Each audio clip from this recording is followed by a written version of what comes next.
हमें हमारे जीवन में कुछ संकल्प लेने हैं, वो ये, हम भारतवासी हैं तो भारतीय भाषाओं में अपने जीवन को चलाएं, भारतीय भूषा पहनना शुरू करें, ये अंग्रेजी भूषा छोड़ें। मुझे तो बड़ी शर्म लगती है, इस देश के लोग क्या मूर्खता करते हैं। अंग्रेज चले गए, उनकी भूषा पकड़ के रखी हुई है, टाई, कोट, पैंट और काला कोट, भयंकर गर्मी में और गर्मी देने वाला।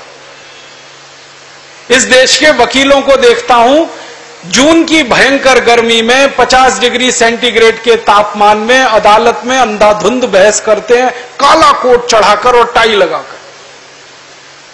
पसीना पसीना अंदर से होता रहता है, कोट पर पसीना जमता रहता है, कोट सफेद सफेद हो जाता है, उसको उतारो तो 10 मीटर दूर बदबू आती है उस पसीने की। इसको उतार के क्यों नहीं फेंक देते इस काले कोट को? अंग्रेजों के जमाने में काला कोट होता था, अब अंग्रेजों के जाने के बाद काले कोट का मतलब क्या? हटाओ इसको। कभी कभी मैं ऐसे दृश्य देखता हूं, आप भी देखते होंगे, एक बारात जा रही है, बारात में दूल्हे राजा 3 पीस सूट और टाई लगा के घोड़े पे चढ़कर बैठे हुए हैं, मूर्खों के मूर्ख, सुपर इडियट। शादी वाले दिन इतनी इडियोसिटी, इतनी मूर्खता की जरूरत क्या? और जून की भयंकर गर्मी में दूल्हे राजा घोड़े पर 3 पीस सूट लाद के चढ़े हैं, पसीना पसीना हो रहे हैं, ससुराल में जाके चिल्लाते एसी लाओ, कपड़े उतार के फेंक दो, एसी की जरूरत क्या है? और उस दूल्हे राजा को मैं कहता हूं, भाई तुम 3 पीस सूट और टाई लगा के अपनी दुल्हन को लेने आए हो, तो अपनी दुल्हन को स्कर्ट पहना के लेके जाओ, तब तो समझ में आता है। क्योंकि अंग्रेज आदमी जब सूट और टाई पहनता है तो उसकी पत्नी स्कर्ट पहनती है, तब तो दोनों एक जैसे हैं ना। हम कहते हैं पति पत्नी गृहस्थी के 2 पहिए हैं, एक पहिया साइकिल का, दूसरा ट्रैक्टर का, कैसे चलेगी ये? एक को तो 3 पीस सूट और पहना दिया टाई, और पत्नी को साड़ी में, तो पत्नी को स्कर्ट में रखो, तुम 3 पीस सूट और टाई में रहो। या तुम पत्नी को साड़ी में रखते हो तो खुद धोती कुर्ता क्यों नहीं पहनते? भारतीय पोशाक कितनी अच्छी पोशाक है, धोती कुर्ता पजामा खुला रहता है ना, अंदर हवा जाती रहती है। पतलून एकदम टाइट पहन लेते हैं और जीन्स चढ़ती नहीं है तो जमीन पर लेट जाते हैं, 45 डिग्री पे पांव उठा के खींच खींच के चढ़ाते हैं, ऐसी टाइट जीन्स पहन के बैठे, और चढ़ गई तो उतरती नहीं है, और कई बार उसके साथ बहुत कुछ उतर जाता है। ऐसे मूर्ख लोग इस देश में कहां से आ गए? ये अंग्रेजी भूषा छोड़ो, अंग्रेजी भाषा छोड़ो, सब कुछ बंद करो, ये अंग्रेजों का खत्म करो इसको, ये ठीक नहीं। हम भारतीय हैं, भारतीय भाषा इस्तेमाल करें, भारतीय भूषा इस्तेमाल करें, भारतीय भोजन इस्तेमाल करें। हमारा भोजन अपने बहुत स्वास्थ्य के लिए अच्छा है, रोटी चावल दाल सब्जी इडली सांभर रसम उत्तपम बड़ा, ये सब, pizza burger hot dog cold dog chowmein, ये सब अंग्रेजी भोजन। और विचित्र विचित्र नाम है, हॉट डॉग गरम कुत्ता,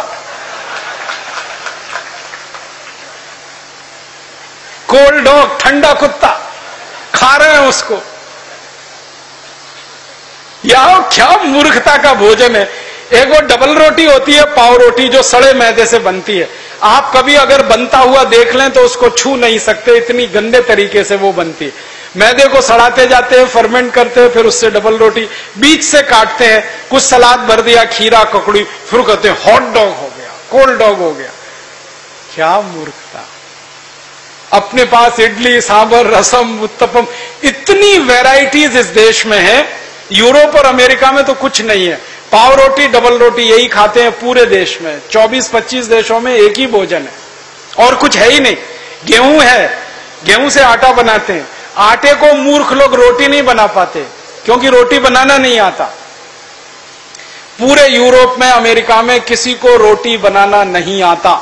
भारत की हर मां और बहन को आता है, यूरोप की किसी स्त्री को नहीं आता। वो आटा दे दो उनको गेहूं का और कहो रोटी बनाओ तो इतना पानी डाल के उसको सान सून के रख देते, पता ही नहीं है कि कितना पानी डालते हैं, कितना रेशियो, कितना प्रोपोर्शन। मैंने तो यूरोप में ऐसी मूर्ख माताएं देखी हैं, दही जमाना नहीं आता उनको। हाँ, वो दही का पाउडर ले आते हैं, पानी में घोल के पी जाते हैं, ना दही ना मट्ठा,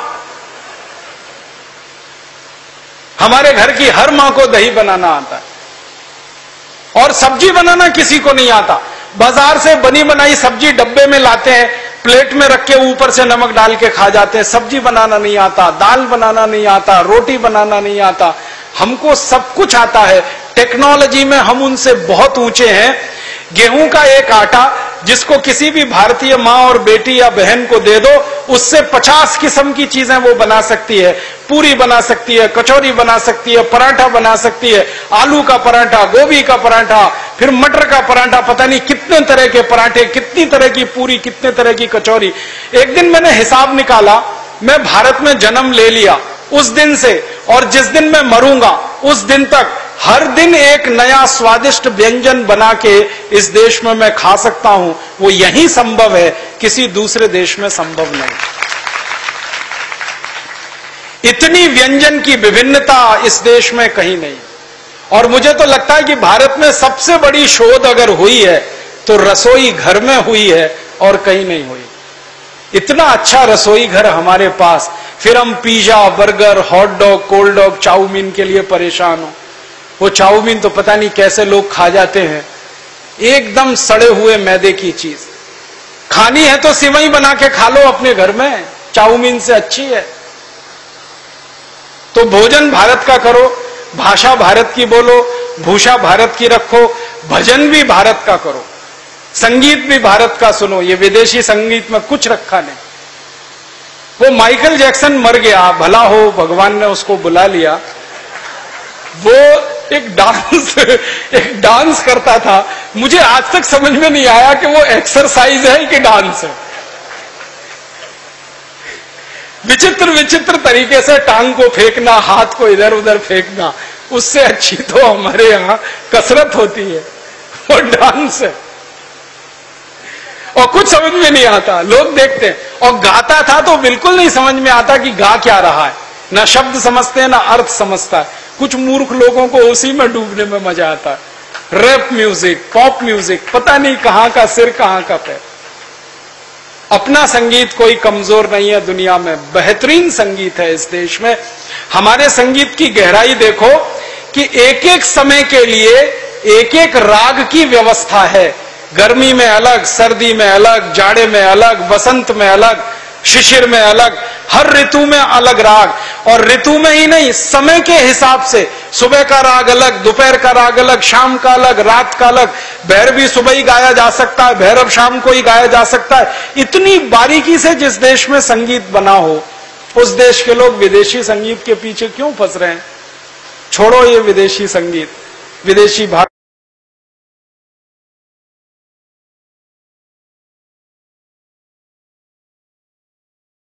कोई जरूरत नहीं है, फालतू में हम उनका उपयोग कर रहे हैं। पेप्सी कोला, कोका कोला दोनों विदेशी है, हम इसको पी रहे हैं, लोगों को पिला रहे हैं।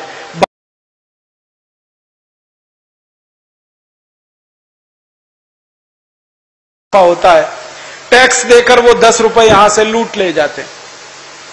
एक बोतल पेप्सी कोका कोला पिए, 10 रुपए अमेरिका चला जाता है। अब हर साल 700 करोड़ बोतल पीते हैं, 7,000 करोड़ अमेरिका चला जाता है। अब ये पैसा जो भारत से अमेरिका चला जाता है, अमेरिका वो पाकिस्तान को दान में दे देता है, पाकिस्तान आतंकवादियों को दान में दे देता है, आतंकवादी उससे बम बना लेते हैं और भारत में लाकर उनको फोड़ देते हैं, और हम पेप्सी पीते हुए भारत माता की जय बोलते रहते हैं। पीने लायक नहीं है ये। बहुत लोगों को मैंने कहा क्यों पी रहे हो, कुछ मजा आता? कहते हैं मजा नहीं आता, नाक में जलन होती है, आंख में जलन होती है, गले में जलन होती है, खट्टी खट्टी डकारें आती हैं, आंख से आंसू निकल आते हैं, फिर भी मूर्खों के मूर्ख पीते ही रहते हैं उसको। पेप्सी कोला, कोका कोला बनता है फास्फोरिक एसिड से, और यही फास्फोरिक एसिड से संडा साफ करने वाला फिनाइल भी बनता है, हार्पिक भी बनता है। एक बार मेरे घर में मैंने एक परीक्षण किया था, पेप्सी कोक से मेरे घर का टॉयलेट साफ किया था, बहुत अच्छा साफ होता है। मैंने क्या किया, 1 महीने तक मेरा टॉयलेट साफ नहीं किया, वो खूब गंदा हो गया, पीला पीला कचरा जमा हो गया। पेप्सी कोला की एक बोतल लाया, टॉयलेट पॉट पे गिराया, 20 मिनट के बाद पानी से धोया, टॉयलेट पॉट झकाझक सफेद, एकदम व्हाइट एंड व्हाइट। उस दिन से मैंने एक विज्ञापन शुरू किया, ठंडा मतलब टॉयलेट क्लीनर। अब हम उसे पीते हैं और घर में आने वाले अतिथि को भी पिलाते हैं। एक तरफ कहते हैं अतिथि देवता होता है, देवताओं को ही संडास साफ करने का पानी पिलाते रहते हैं। और कुछ अतिथि तो इतने मूर्ख आते हैं, कहते हैं ठंडा लाओ, माने टॉयलेट क्लीनर पिलाओ हमको। क्यों पी रहे हैं? बेकार है, छोड़ दीजिए। मैं आपको एक सच्ची बात बताता हूं। मैं महाराष्ट्र के विदर्भ क्षेत्र में रहता हूं, वर्धा, हिंगनघाट, नागपुर, चंद्रपुर। उस इलाके में कपास की फसल बहुत होती। कपास की फसल पे कीड़े बहुत लगते हैं। उन कीड़ों को मारने के लिए किसान पेप्सी कोला स्प्रे करते हैं और कीड़े मर जाते हैं, क्योंकि पेप्सी कोक में जहर है। Chlorpyrifos, endosulfan, malathion, dichromate, monocrotophos, ये सब जहर जो कीड़े मारने के काम आते हैं वो पेप्सी कोक में। मत पियो, ये जहर है। फिर आप बोलोगे क्या पिए? भारत का देशी गन्ने का रस पियो ना, संतरे का रस, मौसमी का रस, गाजर का रस, टमाटर का रस, गाय का दूध, दही की लस्सी। कुछ नहीं मिले तो घड़े का पानी, सस्ता है, क्वालिटी में अच्छा। तो विदेशी वस्तुओं का बहिष्कार करो। इसी तरह से वो कॉलगेट क्लोजअप है ना, ये विदेशी है, इसको छोड़ दो। इसकी जगह नीम का दातुन करो, बबूल का दातुन करो। ये जो कॉलगेट है ना, इसमें एक केमिकल है, उसका नाम है सोडियम लॉरेल सल्फेट, वो कैंसर करता है। अमेरिका में कॉलगेट टूथपेस्ट पर चेतावनी लिखी होती है, कॉलगेट करना स्वास्थ्य के लिए हानिकारक है, क्योंकि उसमें कैंसर करने वाला केमिकल। आप छोड़ो इसको, दातुन करो नीम का, बबूल का। और कॉलगेट कितना महंगा है, 30 रुपए का 100 ग्राम, 300 रुपए किलो। बादाम है 200 रुपए किलो, टूथपेस्ट 300 रुपए किलो। और हम पढ़े लिखे मूर्ख लोग क्या कर रहे हैं? 300 रुपए किलो का पेस्ट मुंह में रगड़ते हैं और वॉश बेसिन में थूकते, और 150 रुपए किलो घी रोटी पे लगा के खाते हैं और कहते हैं हम बहुत स्मार्ट हैं। मैं कहता हूं और थोड़े स्मार्ट बनो। तो वो पूछते हैं क्या करें? मैं कहता हूं ये 300 रुपए किलो का पेस्ट थूकते क्यों हो? इसी को रोटी पे लगा लगा के खा लो, क्योंकि गाय के घी से महंगा है। ये मूर्खताएं छोड़ दो। आप 300 रुपए किलो का पेस्ट खरीद रहे हो, बंद करो। दातुन खरीदो ना मुफ्त की, फोकट की। नहीं तो दंत मंजन कर लो, लाल दंत मंजन, काला दंत मंजन। अब तो हमारा दिव्य योग दंत मंजन भी है, वो ही ले लो। कम से कम पैसा स्वामी जी के ट्रस्ट में तो जाएगा, तो भारत स्वाभिमान के काम आएगा। आप कॉलगेट को दे दोगे, वो अमेरिका चला जाएगा। और आपको एक गहरी बात बताता हूं, कॉलगेट, क्लोजअप, पेप्सोडेंट, सिबाका, फॉरेंस, ये सभी टूथपेस्ट मरे हुए जानवरों की हड्डियों से बनते हैं। और सवेरे ही सवेरे इनको आप मुंह में रगड़ते हैं, धर्म का नाश कर लेते हैं। उपवास करने वाले तो जरूर रगड़ते हैं ये हड्डियों का चूरा। आप बंद करो इनको।